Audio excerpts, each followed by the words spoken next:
the party who left the 1925 sedan with pleated fenders, 3 flat tires, and all the paint chipped off in front of 79 Wistful Vista night before last, please tell him to come pick it up. Because out at the curb, looking it over for the 4th time and very annoyed about it, are the people who live at 79, Fibber McGee and Molly.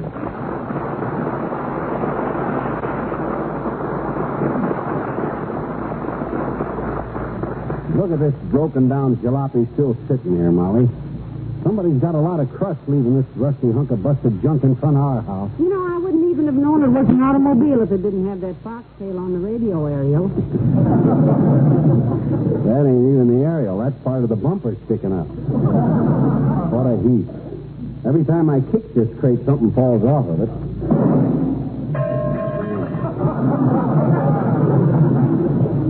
Kick it again, maybe it'll just disintegrate. You know what I got a good notion to do? I got a good notion to call the cops. The cops? Who would you have them arrest, us? Why, of course not. They can hide out in the shrubbery here, and whoever abandoned this old jalopy and left it, when he doesn't come back to pick it up, they can slap the handcuffs on him and the jug like a gallon of cider. See, put him.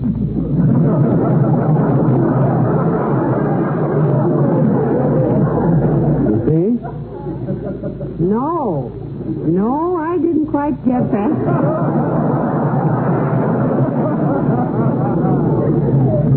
Simple enough. Nobody's going to get away with leaving a pile of junk like this in front of our house. And, hey, do we know this gal coming here? She looks like she's on the street. Oh, yes. We saw her last week. Well, good gracious. If it isn't Mr. and Mrs. McGee. Hello, Mr. and Mrs. McGee. I didn't know you lived here, do you? My, it certainly is a small world, isn't it? Just small. Yes? Yes, it is, Mrs. I'll bet you're wondering how I knew your name, because we've never really been properly introduced at all. Not at all. So I just said to Mr. Kramer, you know Mr. Kramer at the drugstore, Kramer's drugstore, oh, did you have an accident with your car? Kramer? Oh, what? Oh, no. No, this isn't our car, Mrs. Oh, the way people drive these days is just awful. I was driving downtown yesterday when I pulled out of a safety zone to make a U-turn. A man banged right into my front bumper with his back fender. My front bumper. Well, you can't trust a man driver, sis. Try to dry your nail polish and they think you're signaling for a turn.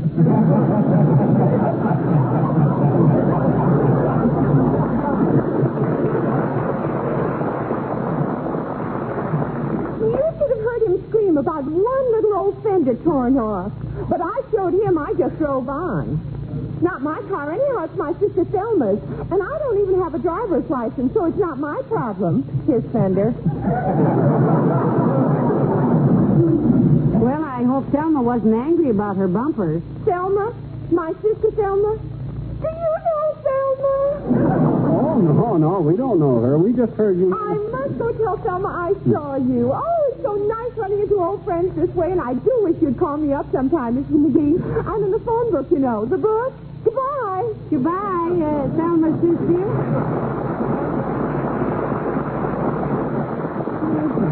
You know, I'm beginning to look forward to these little visits with her, Molly. It's so soothing to the nerves when she leaves. She is a little garrulous, isn't she? Yeah, talks too much, too. Well, I got other problems right now, kiddo. This dad-ratted junk heap here. Hey, you suppose any of those tires are worth flying off of there? No, they're in ribbons, McGee. Yeah. Just look at them. Those casings are as full of old rips as a Legion convention.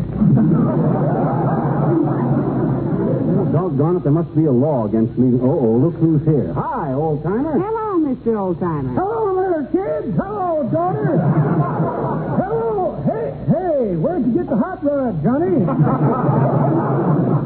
Looks like you built it yourself. No, this is no hot rod. It's just a pile of junk. It'll never run, son. I can tell by looking at it. You got to take them fenders off and drop the spring hangers, see?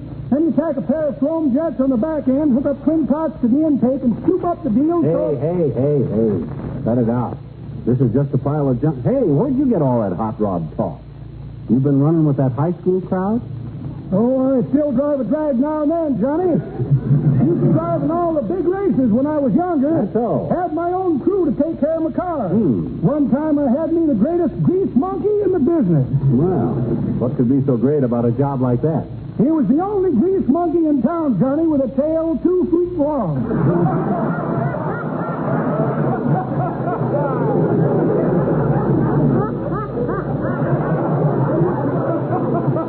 2 foot, that is. Yes, sir, Johnny, I got him from a circus. From a circus? Hey, he used to hang by his tail from the crankshaft and grease all 4 wheels at once.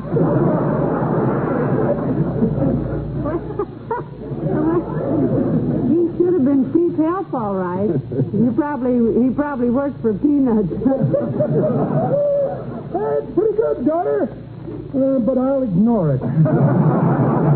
Well, this monkey was mighty smart, kid. My brother Calvin used to lead him to school on a leash every day, but he got too smart finally. Yeah? When they come home one day with a monkey leading Calvin on a leash, Papa sold him. The monkey, that is. We kept Calvin. Well, look, that's very interesting, but Yes, sir. Like I say, I drove some mighty big races in my day. I mind one time I was racing across country from Jersey City to Albany. A cross-country race. That must have been exciting. Well, I knew it was going to be tough, see? Yeah. So I hunched down in my seat, fixed my eyes on the white line in the middle of the road, and off I went like a bullet. You drove by the line, huh? I never took my eyes off of that line, Johnny, till I wound up 3 days later in Mobile, Alabama. Mobile. My gosh, how could that happen? Optical illusion, kid. The line in the road turned out to be a crack in my goggles.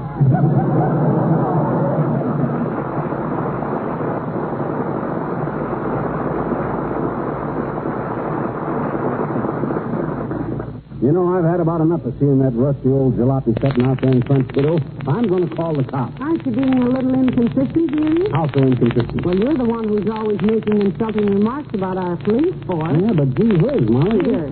Here's the phone. Call the boys in blue. Okay. It's always the ones who holler Cossack at the cops who are the first to holler copper when there's a noise in the basement. Go ahead. Call them. No, I will if you'll pipe down for a minute, love boat. All right. Matter of fact, I've changed my mind. I ain't even going to call the cops. I'm going right to the top with this. I'm going to call the trivia. The mayor? Isn't this a rather trivial affair to be called? Hello, operator. Give me the city. Hello, is that you, Mert? Ah, dear. How's every little thing, Mert? Here's, eh? What's that, Mert? Yeah, I want to talk to the mayor. Oh. Give him the ring, will you? Thanks, Mert. Gee, that was the doorbell. Come here. You got a bad connection, Mert. It's full of noises. Clear it up, will you? That's better. Hello? Hello? Hello. Hello. Hey, get off the line, lady. I'm talking to the mayor. Okay, mister. Hello, this you, Latrivia? Yes, this is I. How are you, McGee? Fine, kid. Recognize my voice, eh? Yes. Your voice from the back of your head. McGee, the mayor's right here. Quiet, Molly. I'm talking to the mayor. Hey, Latriv. I got a squawk. You usually have. Well, this is legit, kid. There's been an old wreck of a car left in the street out in front of my place, and I want the city to haul it away. I'll refer it to the proper department, McGee. Is that all? That's all, Latriv. Thanks a lot. Not at all. As mayor of this community, I suppose it's my duty to listen to complaints and separate the real ones from the stupid ones. And I know which kind this is. You said it. It sure is. Okay, kid. So long. Good day. Good day, Your Honor. Hey, who just came in? I heard the door slam. Mice, I guess. Well, I just talked to Latrivia at the city hall, kid. He says he's going to... One question, McGee. How long did you say that car had been there? 2 days at least, Latrivia. Oh, thank you. Well, I will say for Latrivia, he's Jerry at the rat hole when it comes to... Hey! Yeah? How'd he get here so quick? My gosh, I just talked to him at the city hall. Huh. I guess I swing more weight down there than I thought. You swing more weight almost everywhere than you think, dearie. Incidentally or not so incidentally, your pants need pressing. Well, I've been very busy, and I haven't had time to sit in them. I ever tell you about when I and Milton Spilk were working in the shingle mill in Pennsylvania? You and Milton who? Spilk. Well, sir, one day Milt fell into the machinery and got sliced up pretty bad. Doctor said it was the worst case of shingles he ever saw. What a horrible thing to joke about. Yeah, but on the other hand, why cry over milk spilt? That's why... Hey, where are you going? Upstairs to open the window. If you hear from the mayor about that car, let me know, dearie. Okay, Tootsie. There goes a good kid. And lucky, too. She knew when she loaned me that $2 to buy our marriage license, she'd get it back. And she will, too. All right. Come in. Hi, mister. Oh, hello there, Teeny. Come in. Okay. Say, whose awful-looking car is that out there? Gee, is it ever a creepy old place? Whose is it, mister? Whose is it? Now, I don't know whose it is. If I did, I'd rub his face into it so deep he'd have rusty bolts coming out of his ears for a week. Oh? Somebody dumped that heap there and left it, and I've been trying to get rid of it all day. Oh, boy. I wish me and Molly Toops had that old car. Can we have it, mister? We'll take it, Can we have it, You can get that thing out of there, sis. You're welcome to it. Oh, boy. What would you and Willie do with it, anyhow? Build a sand pile in the back seat? Oh, no, we'd sell it for junk, mister. Willie's uncle is a junk man. He'd pay us plenty for it. Sell it for junk? Mm-hmm. Oh, my gosh, I never thought of that. Why, the metal alone ought to be worth... Look, sis, I just thought of something. Uh-oh, here it comes. You see, well, it wouldn't be right to let you sell a car that I could sell myself. That we don't know who it belongs to, would it? Why? Well, if you sold it, just suppose that's the only car the poor guy's got, you see. Yeah. He's in trouble, isn't he? Sure. Mm-hmm. Suppose he needs it. Suppose his little children are crying for milk, and he hasn't got any way to get out for the day. They deliver. Yeah, but how would they know where? Even we don't know the guy. Suppose he comes and he says to me, "Where's my car?" he says. And I says, "I gave it to Teeny. She sold it for junk to Willie Toops' uncle," I says. Why, the poor guy would be heartbroken. Mister, you sure talk bad. I couldn't take that poor man's car. His little children.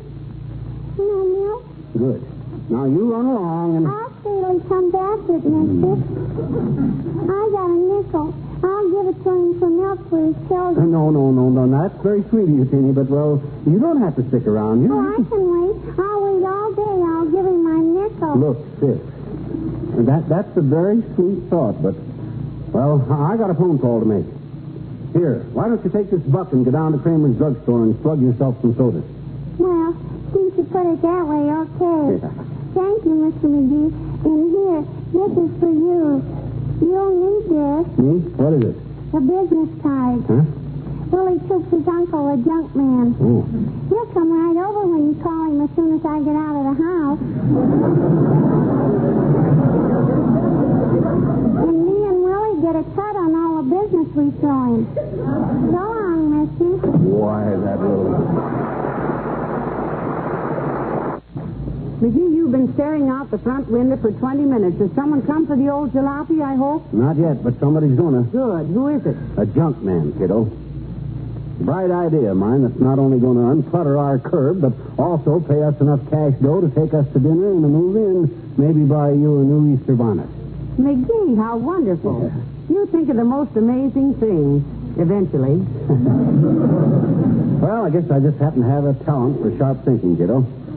I was just analyzing the situation, and the guy abandoned the car, so nobody owned it, so suddenly it... This may be him. Come in. Molly, I just saw the car. When was the accident? What did he hit? Is he badly hurt? Why didn't you call me? The minute... Hey. Take it easy, fee hungry. I'm okay. I'm not hurt. Get that we'll operate in the morning look out of your eye and relax. Oh, fine. Not a scratch on him. It's even worse than I thought. Well, if you were looking at that heap out in front, Doctor, that underslung freight that looks like it was slung under a freight, that isn't even our car.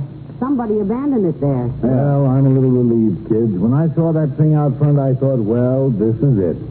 Little paper brain has finally met somebody more lead-footed and pig-headed than he is. Now, Doctor, he doesn't have such a heavy foot. Oh, no? I was with him when he bought his last car, and I noticed that by the time we got home, all the horsehair in the upholstery had turned white.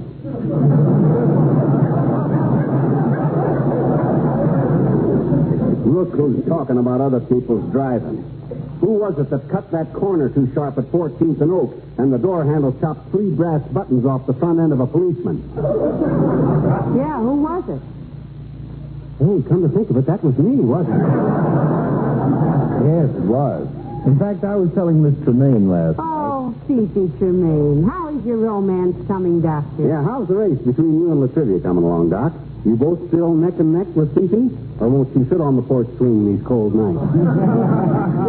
That, you nosy little gossip hunter, is none of your business.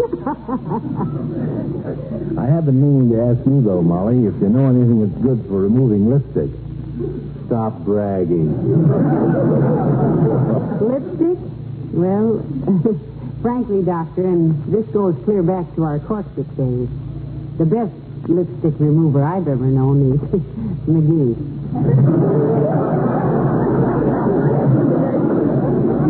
Well, good. One of my patients left hers on my chair, and I've got a smudge on the best pair of slacks. I'll bring them over.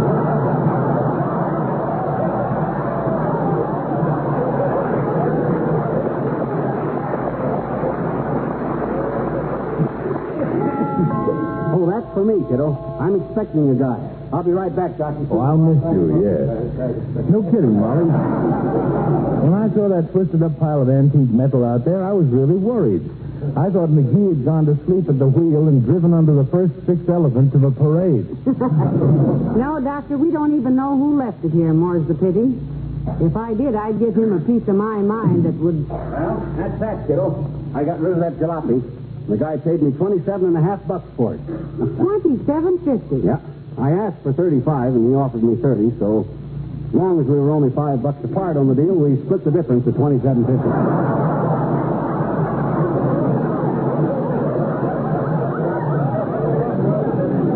My, what a businessman. Take off your socks, McGee, and let's see if you can count up to 18 on your fingers and toes. Did he pay you in cash, dearie? Now, take a look, Snooky. These ain't dandelion greens. He said, oh, you got to go, Doc? Yes, I have to get over to the hospital. One of the wards is badly ventilated. Well, what can you do about it, Doctor? Patch him up. This is Eddie Ward, one of my interns. Sat on a rake.